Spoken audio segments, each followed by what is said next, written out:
Hello, fellow traders. 'Tis I, TheRumpledOne, coming to you Monday, August the 2nd. The year's 2021. Let's talk trading. How to analyze a chart, part 5 with Walmal. This video is for educational purposes only. Your results may differ from mine and from Walmal's. Walmal, welcome back. Well, thank you, sir. Yes, it's last week was a very, very crazy busy week for me, and so I wasn't able to be with you all that much. Yeah, so anyway, we were talking about analyzing charts, and I think the last time you were here, you kind of got cut off.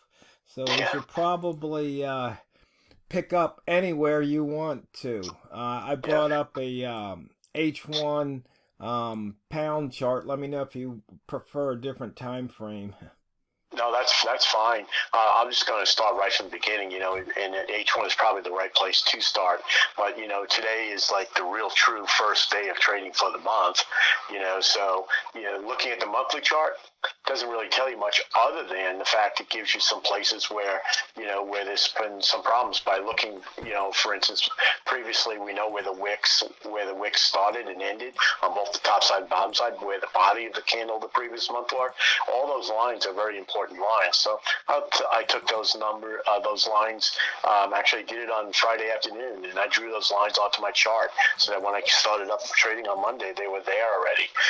So I just knew that those are places where there's going to be some interaction. And, so for instance, last month it went and closed basically around 39.10, 39.05, depending on who your broker is.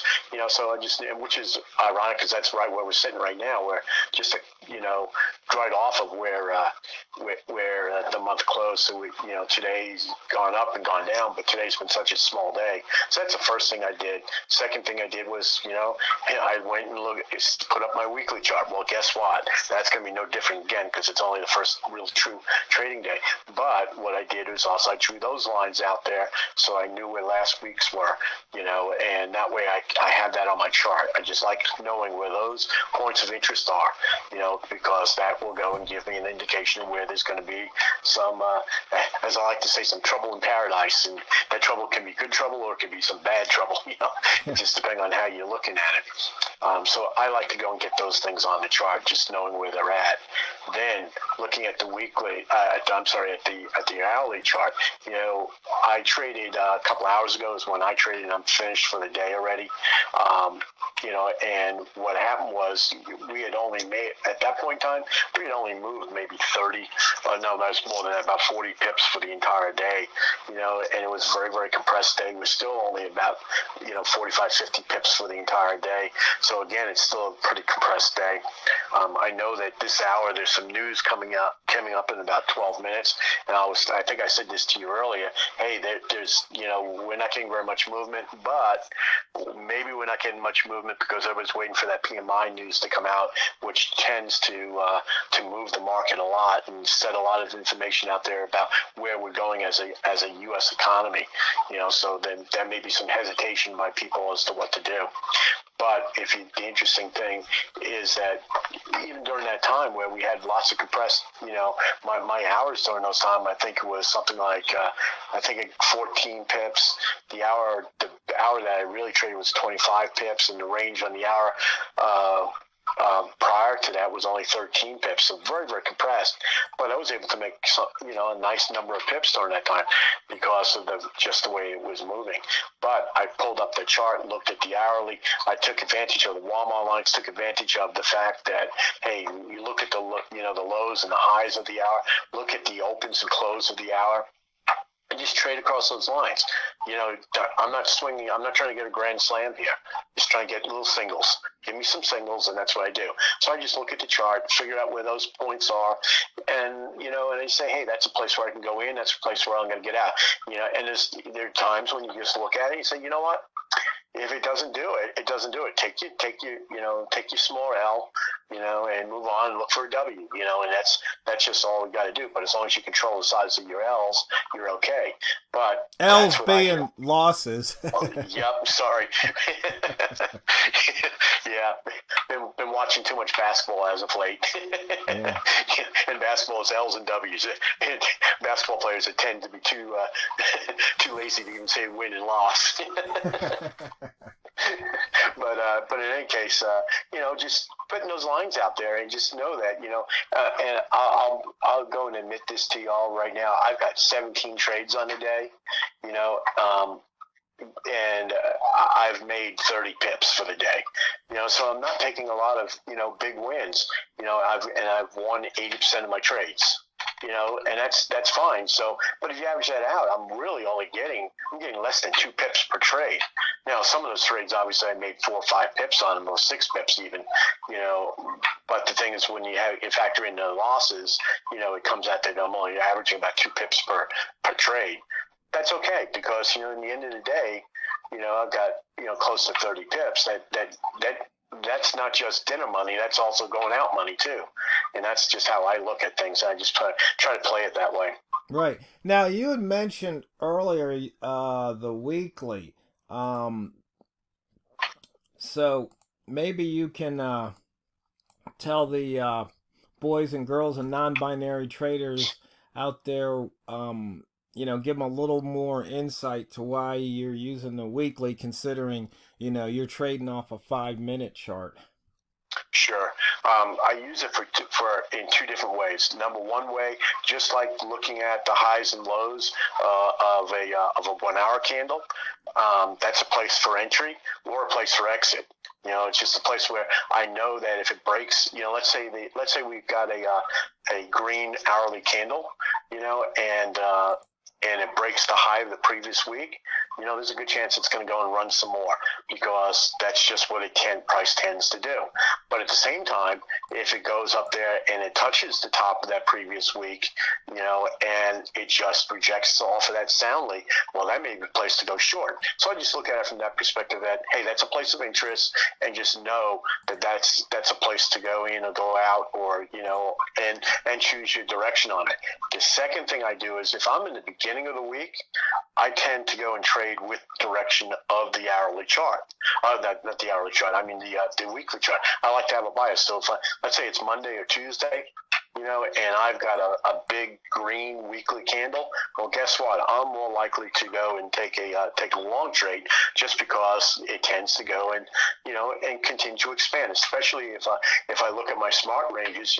So for instance, do I have that up? I don't have that up right now. Sorry, but I know on the pound that, generally speaking, your weekly range is usually somewhere around 200 pips.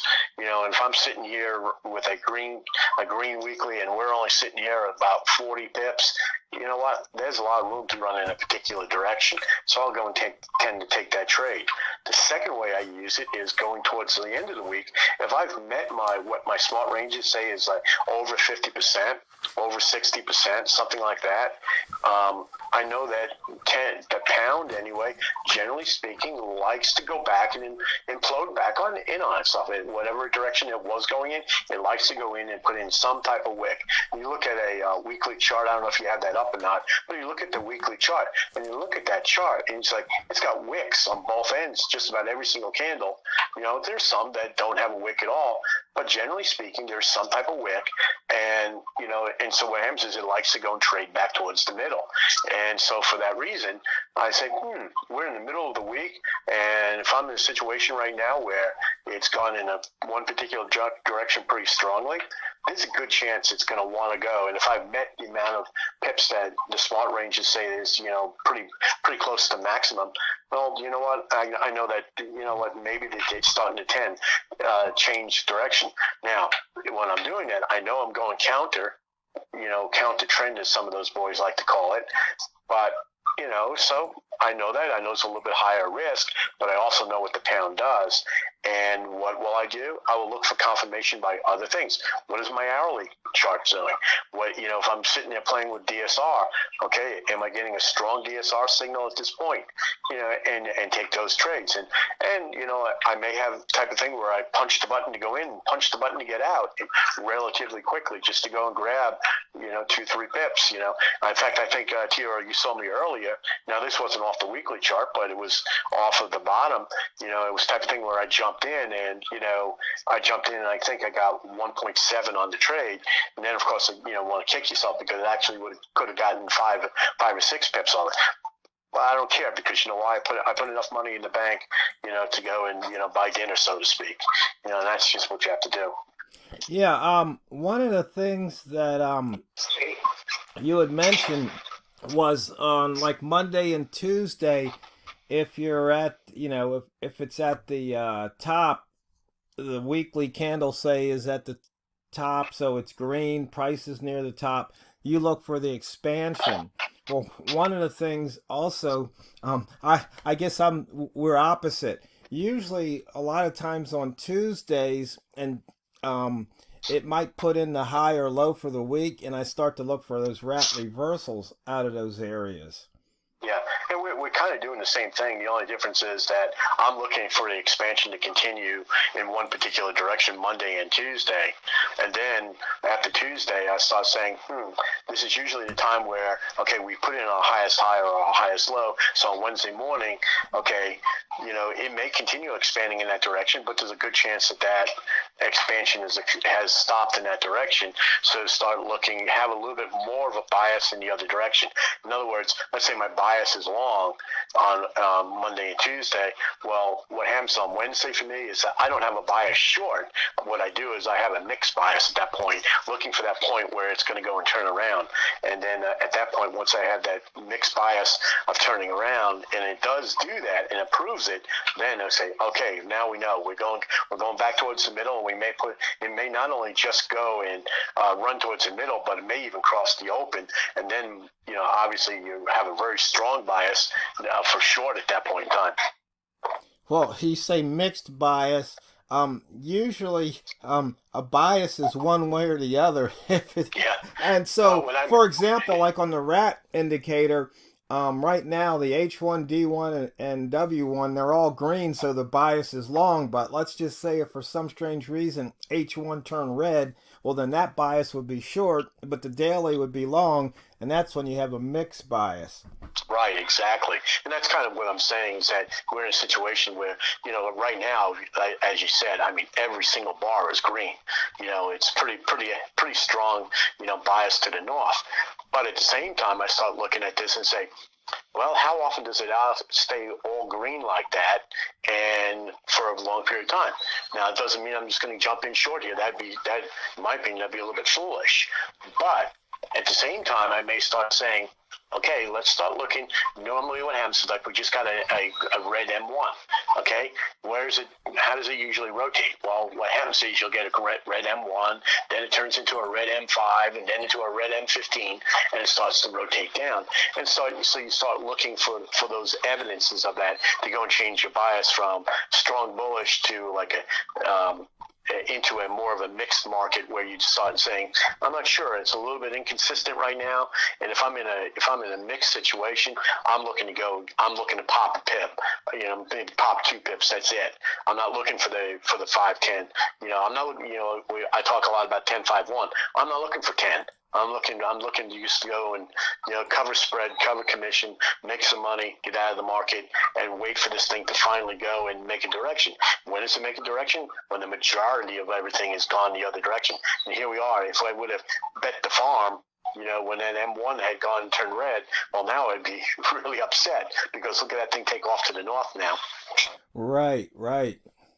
So that's how I play things, and that's reading the chart. And that's analyzing the chart, and that's reading the chart. Because the thing is, it was mixed. We didn't have a strong condition that this thing had turned around. No, all we had was, hey, we went M1, went red for a little bit. Why did it do that? Well, probably just market breath. The market breathes.